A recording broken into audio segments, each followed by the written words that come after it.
Customer states, just bought a new car. Loving it, but it's smelly whenever I turn the AC on. Oh, I got grease in my nose. Check your cabin air filter. 2014 Cadillac SRX. Cabin air filter. Also, if you have low velocity coming out of your vents and having a hard time defrosting in the winter, these can slow down airflow significantly when they're clogged up and old. So, changing a cabin air filter today in a Cadillac. Give her a sniff.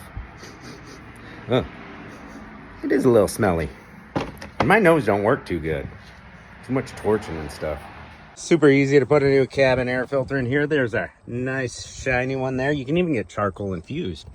And you pull your glove box down. Look up in there. I'll take this off first. Little cover. 4 screws.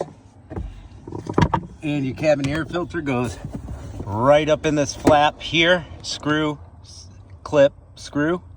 Is there a screw on both sides? No, there was no screws, just clips. Oh, wow, just clips on this one. Yep. Clean out any leaks or anything, pop your new air filter in, button her up.